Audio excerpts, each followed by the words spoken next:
በስመ አብ ወወልድ ወመንፈስ ቅዱስ አሐዱ አምላክ አሜን። እግዚአብሔር አምላካችን ሳይገባን እንደ ቸርነቱ ለዚህ ሰዓት ለዚህ ቀን ስላደረሰን ክብር ምስጋና ይግባው። የእመቤታችን የወላዲተ አምላክ የቅድስት ድንግል ማርያም አማላጅነቷ ረድኤቷ አይለየን። የጻድቃን ሰማዕታቱ የመላእክቱ ተራዳይነታቸው ከሁላችን ጋር ይሁን። በዛሬው ዕለት የምንነጋገረው እግዚአብሔር ፈቅዶና ወዶ ጾማችንን አገባደን ልደቱን ልናከብር የቀረን ጥቂት ጊዜ ነው። ስለዚህ ይህን ልደት በማስመልከት ሕይወት የሆነን አምላካችን ለኛ ብሎ ሳይገባው ራሱን ዝቅ አድርጎ የባሪያውን መልክ ሊይዝ ወደ ምድር መጥቶ መወለዱን ልናበስር ነው። በእርሱ መወለድ ዓለም ሁሉ ድኗልና። የትምህርታችን ርዕስ አድርገን የምንወስደው የምስራች እነግራችኋለሁ የሉቃስ ወንጌል ምዕራፍ 2 ቁጥር 10 ላይ የሚገኝ የእግዚአብሔር ቃል ነው። ዛሬ በዚህ ርዕስ ለመማር የመረጥነው ሁላችንም እንደምናውቀው የቤተክርስቲያናችን ስርዓትና ታሪክ መሰረት አሁን ያለንበት ወቅት የአምላካችን የጌታችን የመድኃኒታችን ኢየሱስ ክርስቶስን የልደት በዓል ለማክበር በዝግጅት ላይ ነን።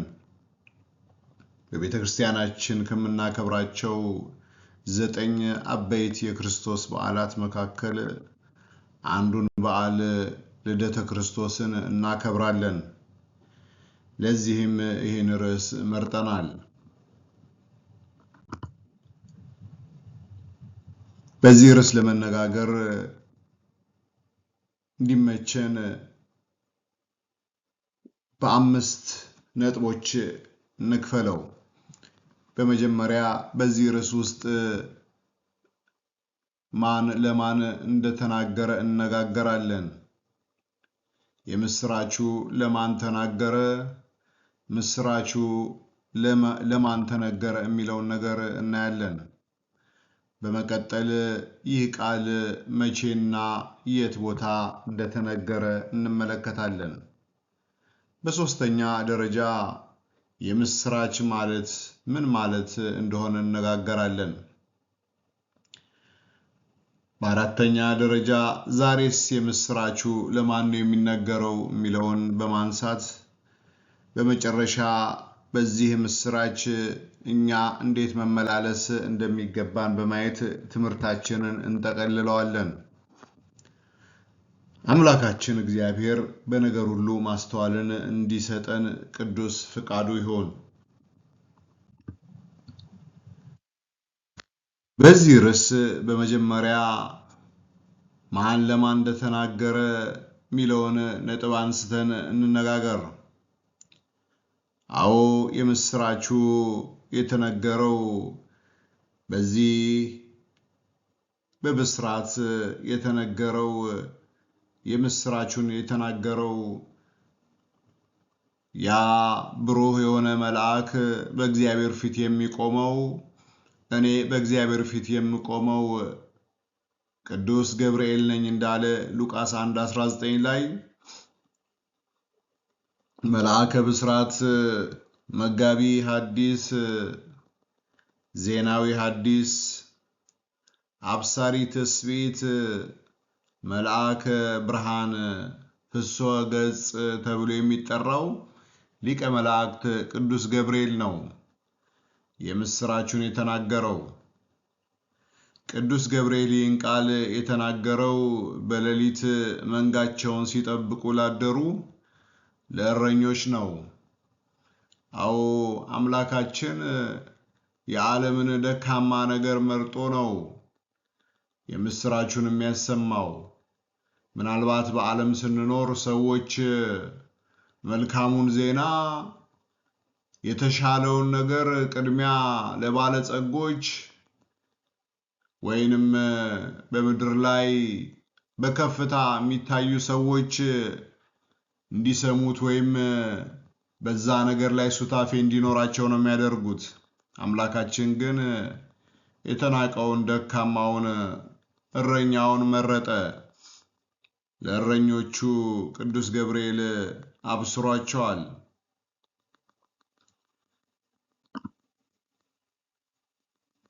ይህ ቃል መቼ ተነገረ ብንል ይህ ቃል የተነገረው ከዛሬ 2018 ዓመት በፊት የተነገረ ቃል ነው። አሁን ያለንበት ዓመተ ምህረት 2018 ነው። ይህ ቃል የተነገረው ከ2018 ዓመት በፊት የተነገረ ቃል ነው። አምላካችን መድኃኒታችን ኢየሱስ ክርስቶስ ወደ ምድር መጥቶ ከመቤታችን ከስጋዋ ስጋ ከነፍሷ ነፍስ ነስቶ ፍጹም ሰው ፍጹም አምላክ ሆኖ ሲወለድ የተነገረው ቃል ነው። ይህም ቃል የዛሬ 2018 ዓመት የተነገረ ቃል ነው።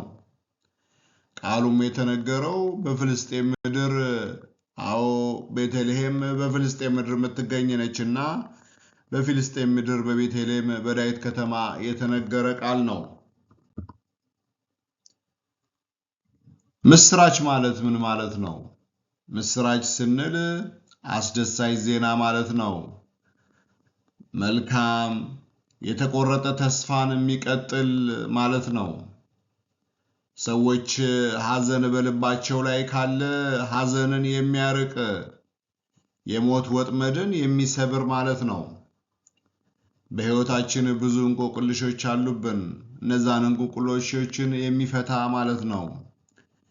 የከበደ ሸክምን የሚያቀል ነው። ምስራቹ ለዘመናት የነበረብንን ሸክም ከላያችን የሚያርቅ ነውና፣ አዎ ይህ ምስራች ተብሏል። አሁን እኛ በሕይወታችን በቤተ ክርስቲያን እንደዚሁም በሀገራችን የገጠመን ብዙ ፈተና አለ። አምላካችን እግዚአብሔር መልአኩን ልኮ ይህን የምስራች ለእኛም እንዲያሰማን የእርሱ ቅዱስ ፍቃድ ይሁን። ቀደም ብለን ከዛሬዋ ቀን 2 ቀን ቀደም ብለን የታላቁን የመልአኩን የቅዱስ ገብርኤልን ዓመታዊ ክብረ በዓል አክብረናል። በዚህም ቅዱስ ገብርኤል እንዴት አድርጎ ለነዛ ለሶስቱ ሕፃናት እንዴት አድርጎ ቅዱስ ገብርኤል እንደረዳቸው አይተናል። የምስራቹን እንዴት እንዳበሰራቸው አይተናል። እነዛ ብርቱ ጽኑ የሆኑ ሶስቱ ሕፃናት በአምላካቸው የታመኑ ጠንካራ ሰዎች እንደነበሩ መጽሐፉ ይነግረናል። እኛም በሕይወታችን ስንኖር ልክ እንደነዛ ሕፃናት አዎ መልካሙን የምስራች ለመስማት መበርታት ያስፈልጋል። እነዛ ሕፃናት ምንድነው ያሉት? አዎ አንተ ላቆምከው የተቀረጸ ምስል አንሰግድም አሉ። አዎ እነዚህ ሰዎች ግን ታላቅ የሆነ አሰቃቂ የሆነ የሞት ፍርድ ተፈረደባቸው። ያም ቢሆን ግን እነዚህ ሰዎች አልፈሩም። የሚደንቀው ሕፃናት ናቸው። ምናልባት በአእምሮ ከፍ ያሉ በዕድሜ የጎለበቱ ቢሆኑ እንኳን አዎ እስቲ ብለን ምናልባት ያም ቢሆን መቀበል ይከብዳል፣ ግን ለመቀበል ልናንገራገር እንችላለን። እነዚህ ግን ሕፃናት ናቸው። ስለዚህ አይሆንም እንዴት ይሆናል ማለት ነበረባቸው። ነገር ግን ያ የሚያጸናው መንፈስ ከነሱ ጋር ስለነበር በፍጹም አሉ። ወደዛ ወደ እቶኑ እሳት ውስጥ እንዲጣሉ ተፈረደባቸው።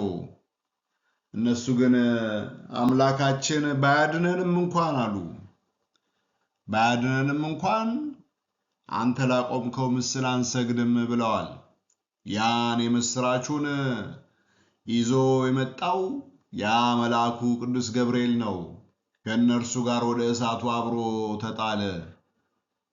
አንዳችም የፀጉራቸው አንድ ዘለላ እንኳን ሳትነካ ምናልባት እነዛን ሰዎች እነሱን አስረው ወደ እሳት የጣሏቸው ገና ሲጥሏቸው እሳት ውስጥ ሳይገቡ ነው የሞቱት።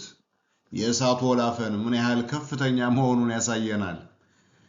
አዎ እነዚህ ሰዎች በመጽናታቸው ያን ታላቁን የምስራች ሰምተዋል።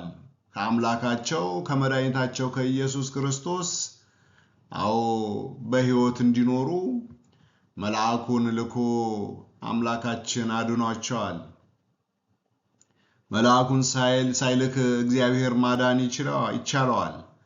ነገር ግን አምላካችን በባሪያው መስራት ይወዳልና በዛ በሊቀ መላእክት በቅዱስ ገብርኤል አማካኝነት አድኗቸዋል።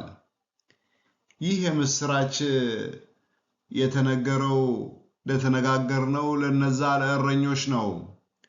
ታሪኩ በሉቃስ ወንጌል ምዕራፍ 2 ቁጥር 1 ላይ በሰፊው ተመዝግቦ እናገኘዋለን። እስቲ መጽሐፍ ቅዱስ ላይ ያለውን የሉቃስ ወንጌል ምዕራፍ 2 ቁጥር 1 ጀምሮ ያለውን ታሪክ እንመልከት። አዎ የሉቃስ ወንጌል ምዕራፍ 2 ቁጥር 1 ምን ይለናል? በዚያም ወራት እንዲሆነ ይላል፣ ሰው ሁሉ ይቆጠር ዘንድ ከአውግስጦስ ቄሳር ትእዛዝ ወጣ። ቄሬኔዎስ ለሶርያ መስፍን በነበረ ጊዜ ይህ የመጀመሪያ ቆጠራ ሆነ። ሰው ሁሉ ሊቆጠር ወደየከተማው ሄደ። ዮሴፍም ከገሊላ አውራጃ ከናዝሬት ከተማ ወደ ይሁዳ ቤተልሔም ወደምትባል ወደ ዳዊት ከተማ ወጣ ይለናል። እርሱም ከዳዊት ሀገርና ከዘመዶቹ ወገን ነበርና ጸንሳ ሳለች ከእጮኛዋ ከማርያም ጋር ይቆጠር ዘንድ ሄደ ይለናል። በዚያም ሳሉ የምትወልድበት ቀን ደረሰ፣ የበኩር ልጇንም ወለደች ይላል። በዚያ ሳሉ ሕዝብ ሁሉ ሊቆጠር ወደዛ ሄደዋል። ቦታ ማረፊያ የላቸውም። የበኩር ልጇን ወለደች ይለናል። አውራ ጣቱንም አሰረችው፣ በጨርቅም ጠቀለለችው፣ በበረትም አስተኛችው፣ በማደሪያቸው ቦታ አልነበራቸውምና። በዚያ አገር እረኞች ነበሩ፣ ሌሊቱም ተግተው መንጋቸውን ይጠብቁ ነበር። እነሆም የእግዚአብሔር መልአክ ባጠገባቸው ቆመ፣ የእግዚአብሔርም ብርሃን በዙሪያቸው አበራ፣ ታላቅ ፍርሃትንም ፈሩ ይላል። መልአኩም እንዲህ አላቸው፣ እነሆ ለእናንተ ለሕዝቡ ሁሉ ደስታ የሚሆን ታላቅ የምስራች እነግራችኋለሁና አትፍሩ። እነሆ ዛሬ በዳዊት ከተማ መድኅን ተወልዶላችኋል፣ ይኸውም ብሩክ ጌታ ክርስቶስ ነው። ለእናንተም ምልክቱ እንዲህ ነው፣ ሕፃን አውራ ጣቱን ታስሮ በጨርቅም ተጠቅልሎ በበረት ውስጥ ተኝቶ ታገኛላችሁ። ድንገትም ከዚያ መልአክ ጋር ብዙ የሰማይ ሰራዊት እግዚአብሔርን እያመሰገኑ መጡ። ክብር ለእግዚአብሔር በሰማያት በሰላም በምድር ለሰው ልጅ በጎ ፈቃድ ሆነ ይሉ ነበረ። ከዚያም በኋላ መላእክት ከእነርሱ ዘንድ ወደ ሰማይ ባረጉ ጊዜ እነዚህ እረኞች ሰዎች እርስ በርሳቸው እስከ ቤተልሔም እንሂድ፣ እግዚአብሔርም የገለጠልንን ይህን ነገር እንወቅ አሉ። ፈጥነውም ሄዱ። ማርያምንም ዮሴፍንም አገኟቸው። ሕፃኑንም በበረት ውስጥ ተኝቶ አገኙት። ባዩትም ጊዜ የነገሯቸውን ስለዚህ ሕፃን እንደሆነ አውቀው አወሩ። የሰሙትም ሁሉ እረኞች የነገሯቸውን አደነቁ። ማርያም ግን ይህን ሁሉ ትጠብቀው በልቧም ታኖረው ነበር። እረኞቹም እንደነገሯቸው ባዩትም በሰሙት ሁሉ እግዚአብሔርን እያከበሩና እያመሰገኑ ተመለሱ ይለናል። ታሪኩ በሉቃስ ወንጌል ላይ የተመዘገበው ነው። በዚያን ጊዜ እስራኤላውያን በሮማውያን እጅ የሚገዙበት ጊዜ ነበር። አዎ ሊቆጠሩ በሄዱበት በዚያ እመቤታችን በዛ ቦታ ያን ንጉሥ ልትወልድ ከዮሴፍ ጋር አብረው ባሉበት ጊዜ ሕዝብ ሁሉ ሊቆጠር ስለወጣ ማረፊያ አልነበረም። እመቤታችን ማረፊያ አጣች። ንጉሥን የምትወልድ የንጉሥ እናት ማረፊያ አጣች። ስለዚህ አዎ ያን ማረፊያ ያገኙት ዝቅ ያለ የተዋረደ ቦታ፣ ማንም ሊያርፍበት እንኳን የምትወልድ ሴት አይደለችም። ማንም ሴት እንኳን እዛ ቦታ ላይ ልታርፍ የማትወደው ቦታ፣ የሰው ልጅ በፍጹም ሊመርጠው የማይችለው ቦታ አምላካችን በዚያ ሊወለድ ይህን መረጠ። ይህ ግን ሁሉ የሆነው ዝም ብሎ አይደለም፣ ትንቢት ቀድሞ ስለተነገረ ነው። ትንቢተ አሞጽ ምዕራፍ 3 ቁጥር 7 ብናይ ምን ይለናል? በእውነት ጌታ እግዚአብሔር ምስጢሩን ለባሪያዎቹ ለነቢያት ካልነገረ በቀር ምንም አይደረግም ይለናል። ይሄ የሆነው ሁሉ ለነቢያቶች የተነገረው ትንቢት ይፈጸም ዘንድ ነው። ትንቢቱም ተፈጸመ። ያ ብርሃን የሆነው አምላካችን በዛ በከብቶች ግርግም መወለዱን መጽሐፉ ይነግረናል። እንዲሁ በድንገት የሆነ አንዳች ነገር የለም። ለነቢያቶች በመንፈስ ቅዱስ ምሪት ያናገረውን እግዚአብሔር አምላካችን ፈጸመው። ትንቢቱ እንዲፈጸም በቤተልሔም የተወለደበትም ምክንያት እንዲሁ አይደለም። ቤተልሔም ዝም ብላ አልተመረጠችም። ይህንም አምላካችን መድኃኒታችን ኢየሱስ ክርስቶስ ትንቢቱን ለሚክያስ አናግሮታል።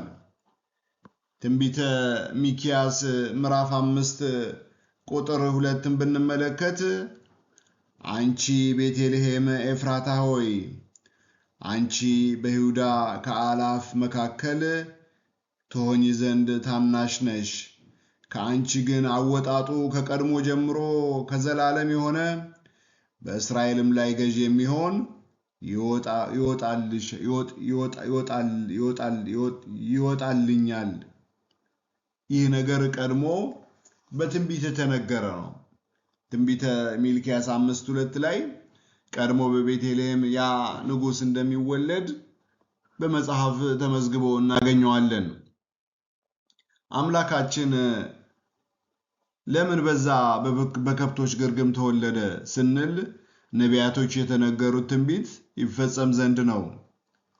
እንደዚሁም ደግሞ ለእኛ ለሰው ልጆች ትህትናን ሊያስተምረን ነው። ያ አምላካችን የፍጥረት ሁሉ ባለቤት ሁሉን ፈጥሮ የሚገዛ አምላክ ዝቅ ብሎ በዛ በከብቶች ግርግም ተወለደ። በጨርቅም ጠቀለለችው ነው የሚለው። በቅጠልና በጨርቅ ጠቀለለችው። ወቅቱ በዛ ሰዓት በእስራኤል ብርድ ቅዝቃዜ ነበርና አዎ ያን ጨቅላ ሕፃን አምላክ እርሱን ጠቀለለችው። ያ ዓለምን ሁሉ የሚገዛ ፍጥረታትን ሁሉ የፈጠረ በቅጠልና በጨርቅ ተጠቀለለ። ይህንም የሆነበት ምክንያቶቹ አንድምታው እንደሚነግረን ምትሃት እንዳይደለ ፍጹም የሰውን ሥጋ እንደተዋሃደ ለማጠየቅ ነው። ምትሃት ቢሆን አዎ ደምና ሥጋ አይኖረውም፣ መጠቅለል አይቻልም። ፍጹም የሰውን ሥጋ እንደተዋሃደ ለማጠየቅ ነው። ምክንያቱም ደምና ሥጋ ከሌለ የሚዳሰስ ሊሆን አይችልም።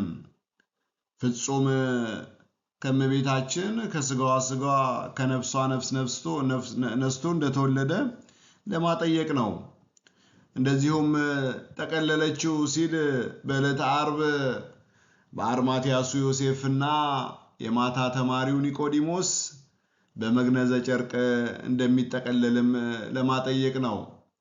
ይህንን ሲሆን ሁሉ በመጽሐፍ ቅዱስ የምናያቸው እያንዳንዱ ነገሮች፣ ቃላቶች ያለ ምክንያት አልሆኑም። በትንቢት የተነገሩ ሊሆኑ የሚችሉ ወደፊት ሊሆን የሚችል ቀድሞ ወደ ኋላ የነበረ እነዚህ ነው የሚፈጸሙት። ስለዚህ ያን ንጉሥ የሆነውን አምላካችንን እመቤታችን እንደዚህ በጨርቅና በቅጠል ጠቅልላ ያን ዓለሙን የሚያስተዳድር ዓለሙን ፈጥሮ የሚገዛውን በግርግም ውስጥ አስተኛችው። በዛ በግርግም ውስጥ ሲተኛ ወቅቱ ቀዝቃዛ ስለነበር እነዛ ባለውለታቸውን የማይረሱ እንስሶቹ በሙቀታቸው በትንፋሻቸው አምላካችንን ትንፋሻቸውን ገብረውለታል። የሚደንቅ ነው። ፈጣሪያቸውን አወቁት። መጽሐፉ እንደሚነግረን እስራኤል ጋጣውን ደረሳ፣ ነገር ግን እንስሶች የጌታቸውን ውለታ እንዳረሱ መጽሐፉ ይነግረናል። እስራኤል ግን እንደሸሸ ከእግዚአብሔር ሕግ እንደወጣ ይነግረናል። እነዚህ እንስሶች ግን በደመ ነፍስ የሚኖሩ አምላካቸውን አውቀው በትንፋሻቸው አሞቀውታል። ሁለተኛ ቆሮንቶስ ምዕራፍ 8:9 ብናይ ምን ይለናል? ምዕራፍ 8 ቁጥር 9 ላይ እንደሚለን በእርሱ ድህነት እናንተ ባለጸጎች ትሆኑ ዘንድ እርሱ ባለጸጋ ሲሆን ስለ እናንተ ራሱን ድሃ አደረገ ይለናል። ያ ባለጸጋ የሆነ አምላካችን ሁሉ ያለው ስለኛ ብሎ እኛ ከዘላለም ሞት ከዘላለም በጨለማ ውስጥ ከመኖር ነፃ እንድንወጣ እርሱ ራሱን ድሃ አደረገ ነው የሚለን። ያ ሁሉ የሞላለት አምላካችን መድኃኒታችን ኢየሱስ ክርስቶስ እንዲህ አድርጎ ነው እኛን ለክብር ያበቃን።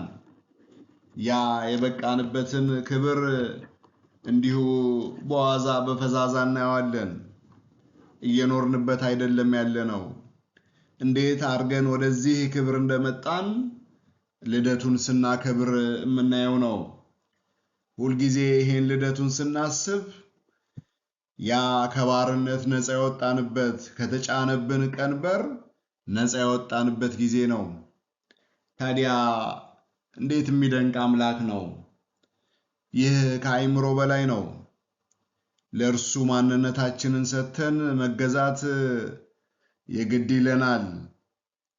ለስጋችንም ለነፍሳችንም ረፍት እንድናገኝ ወደዛ ረፍት ወደሚሰጠው ወደ ንጉሥ መጠጋት ይኖርብናል።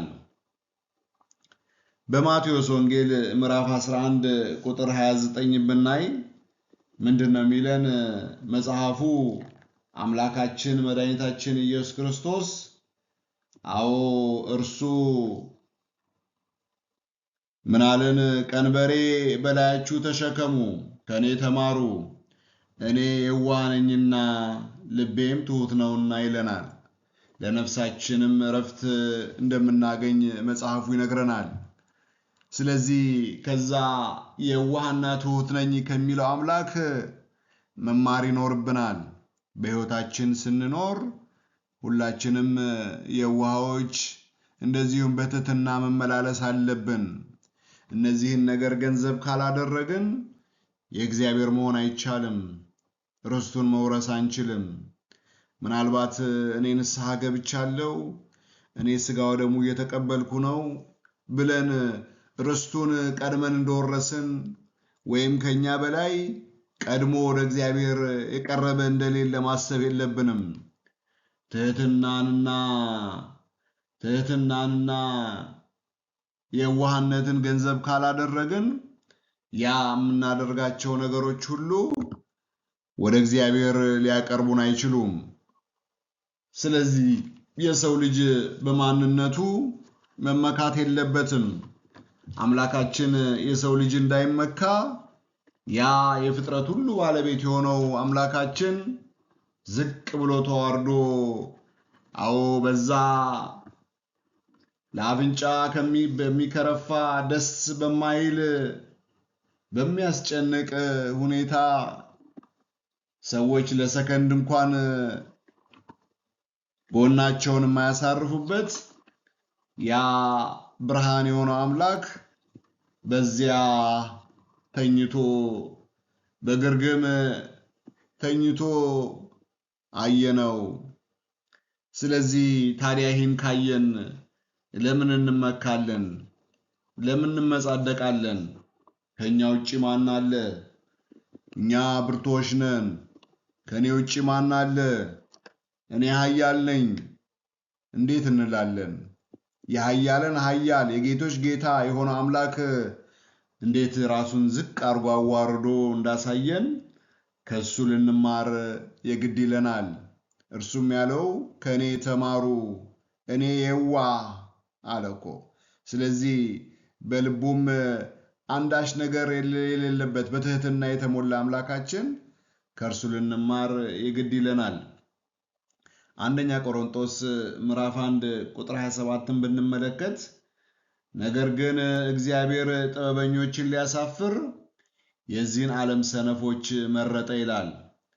ኃይለኞችንም ያሳፍር ዘንድ እግዚአብሔር የዚህን ዓለም ደካሞች መረጠ ይለናል።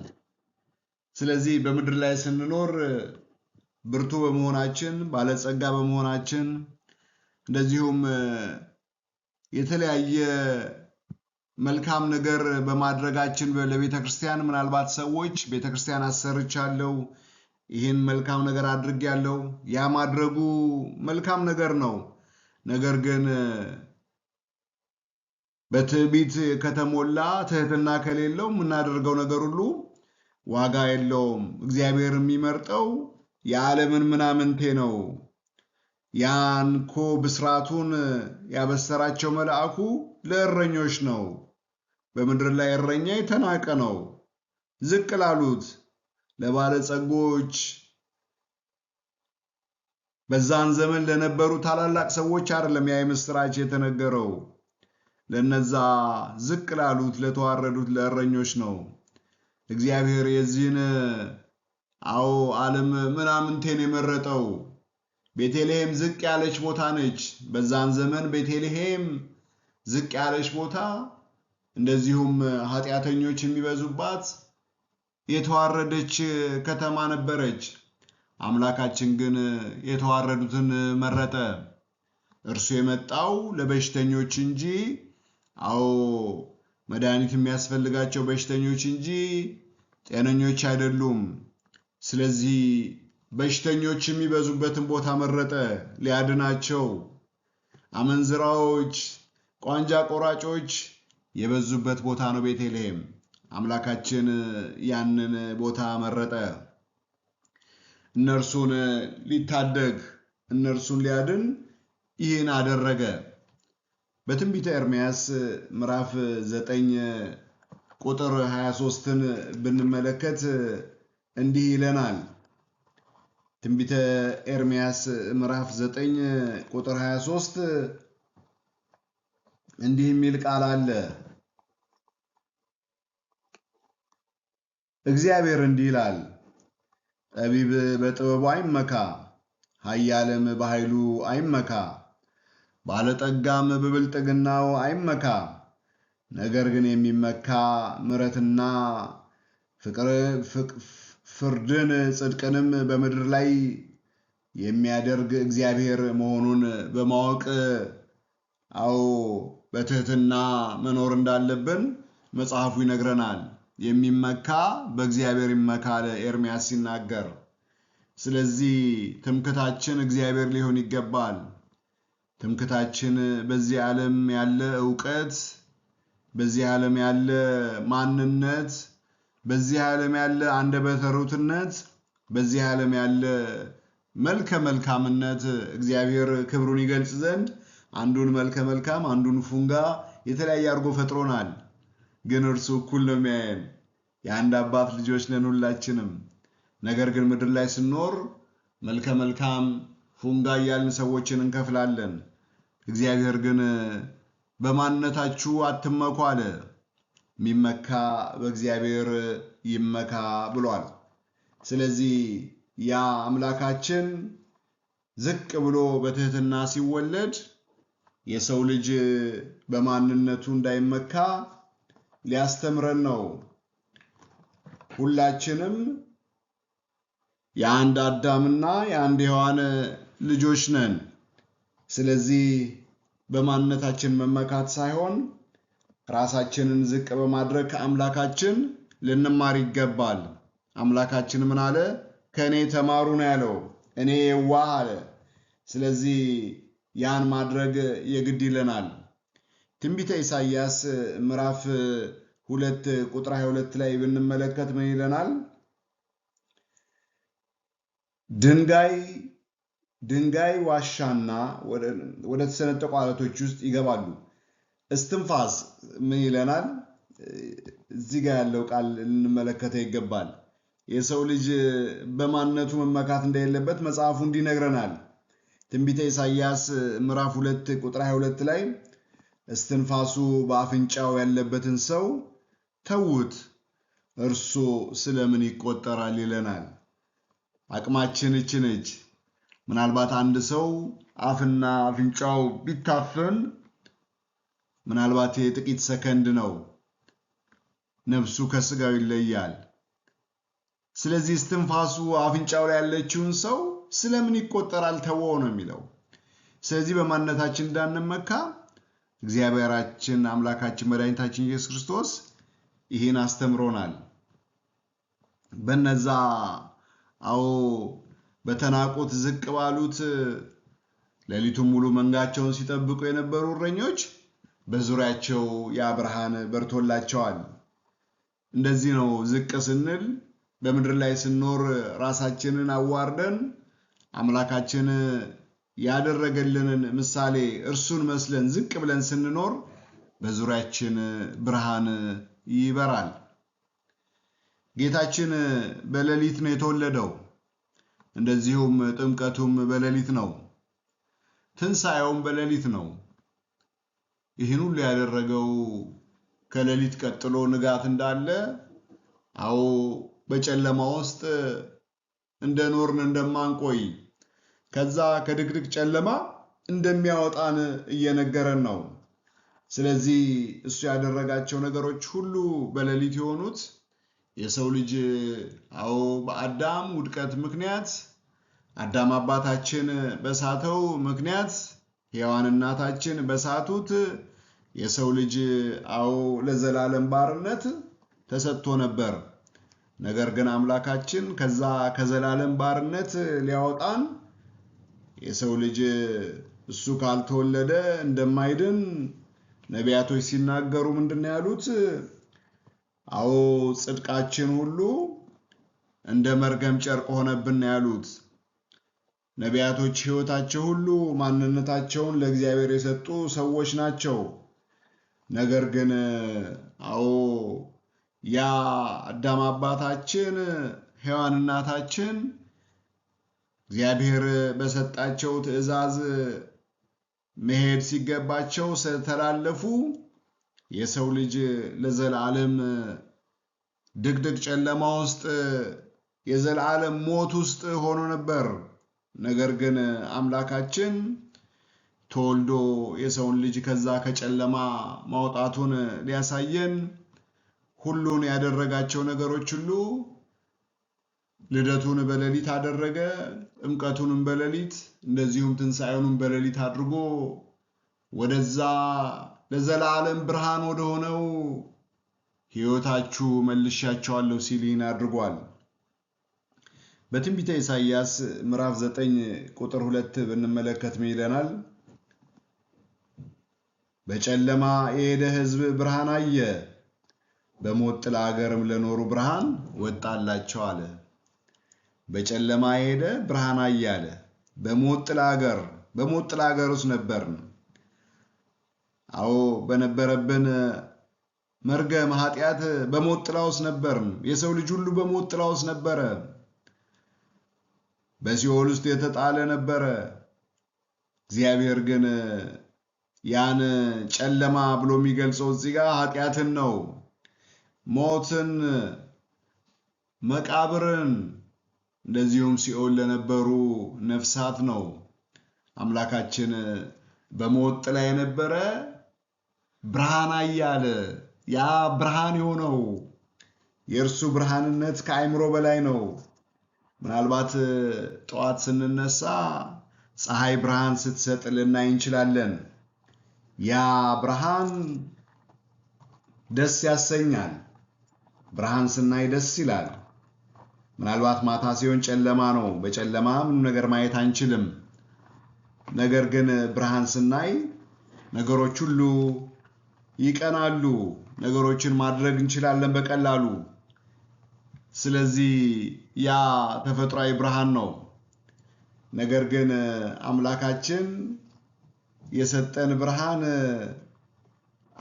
ሁል ጊዜ የሚቆይ ብርሃን፣ ለዘላለም ከኛ ጋር የሚኖር ብርሃን፣ እስከ መጨረሻ ይህን ዓለም ጥለን እስክንሄድ የሚመራን ብርሃን፣ ያ እውነተኛ የሆነ ብርሃን።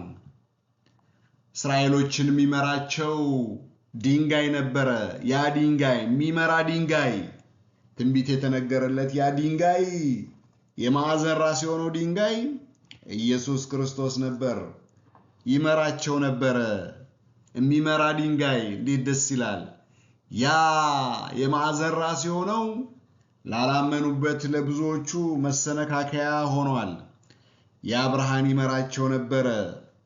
ስለዚህ እኛም በጨለማ የሄደ ሕዝብ ብርሃን አየ እንዳለ፣ አምላካችን ሊወለድ ነው። ልደቱን ልናከብር ነው። ብርሃን አየን። በድቅድቅ ጨለማ ውስጥ ነበርን። አሁን ግን በብርሃን እንሄዳለን። ትንቢተ ሚልክያስ ምዕራፍ 4 ቁጥር 2 ብናይ ምን ይለናል? ጌታ እግዚአብሔር ነገር ግን ስሜን ለምትፈሩ ለእናንተ የጽድቅ ፀሐይ ትወጣላችኋለች፣ ፈውስም በክንፎቿ ውስጥ ይሆናል፣ እናንተም ትወጣላችሁ፣ እንደ ሰባ እምቦሳም ትፈነጫላችሁ ብሎ ይነግረናል። ይህ የተነገረው ለጊዜው ለእስራኤል ቢሆንም ፍጻሜው ግን እስራኤል ዘነፍስ ለምንባል ለሰው ልጆች ሁሉ ነው። እንደ እንቦሳ ትፈነጫላችሁ አለን። አምላካችን መድኃኒታችን ኢየሱስ ክርስቶስ ተወልዶልናል። ያ ብርሃን የሆነው እውነተኛ ብርሃን የሆነው አምላካችን እርሱ በመወለዱ ሁላችንም ሕይወትን አግኝተናል። የዘላለም ሕይወት ነው ያገኘነው። ያ ድንቅ የሆነ አምላካችን ዝቅ አርጎ ራሱን እኛን ሊያከብር በከብቶች ግርግም ተወልዶ ብርሃን ሆኖ ያ ለዘመናት ከነበርንበት ድቅድቅ ጨለማ ወጥቶናል። የዮሐንስ ወንጌል ምዕራፍ 1 ቁጥር 9ን ብንመለከት ምን ይለናል? ለሰው ሁሉ የሚያበራው እውነተኛ ብርሃንስ ወደ ዓለም የመጣ ነው። በዓለም ነበረ፣ ዓለሙም በእርሱ ሆነ ይለናል። ስለዚህ ለሰው ሁሉ የሚያበራ እውነተኛ ብርሃን ወደ ዓለም መጣለ። ያ ብርሃን የሆነው አምላካችን ወደ ዓለም መጣ። በዓለም ስንኖር የሰው ልጅ በድቅድቅ ጨለማ ውስጥ ነበረ። ያ እውነተኛው ብርሃን አለ። ቀደም ብለን እንደተነጋገርነው ፀሐይ የምትሰጠን ብርሃን ጊዜያዊ ብርሃን ነው። እርሱ ግን ያ እውነተኛ ብርሃን ወደ ዓለም መጣ።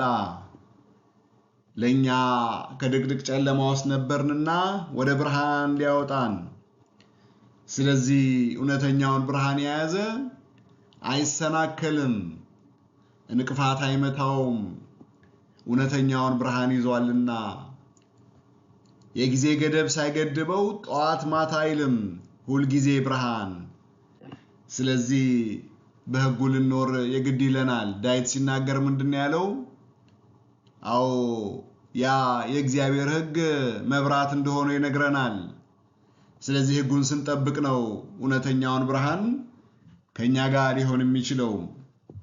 የዮሐንስ ወንጌል ምዕራፍ 8 ቁጥር 12ን ብናይ ምን ይለናል? የዓለም ብርሃን እኔ ነኝ፣ የሚከተለኝ የሕይወት ብርሃንን ያገኛል ይለናል። የዓለም ብርሃን እኔ ነኝ አለ በቃ። ስለዚህ ብርሃን የሆነው አምላካችን ነው የሚወለድልን። የእሱን ልደት ነው የምናከብረው።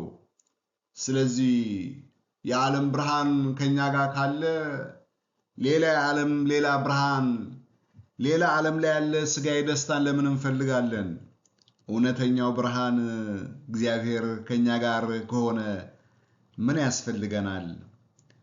ያ የምስራች ነግራቸዋለሁና አትፍሩ የተባለው የሰው ልጅና መላእክት ሲያዩ መፍራት የተለመደ ነውና በመጽሐፉ እንደምንመለከተው ነቢያቶችም መላእክት መጥተው የምስራች ሊያበስሯቸው ሲሉ ይፈራሉ።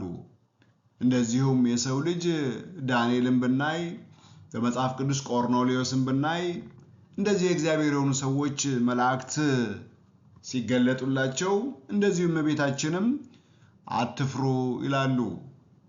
እነሱ ምክንያቱም ብርሃን ናቸው። እነሱም ከአምላካቸው የወሰዱት ብርሃንነታቸው የራሳቸው አይደለም።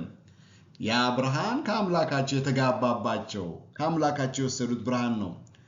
መላእክትን ስናይ መፍራት የተለመደ ነው። ስለዚህ አትፍሩ ብሏቸዋል። ያን ደስታ በሙሉ ልባቸው እንዲካፈሉ። ዮሐንስ ወንጌል ምዕራፍ 7 ቁጥር 42ን ብንመለከት ምን ይለናል? አምላካችን መድኃኒታችን ኢየሱስ ክርስቶስ ምን አለ? እናንተ ደግሞ ከገሊላ ነህን? ከገሊላ ነቢይ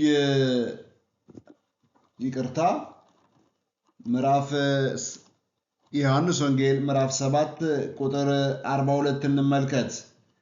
ምን ይለናል? መጽሐፍ ክርስቶስ ከዳዊት ዘርና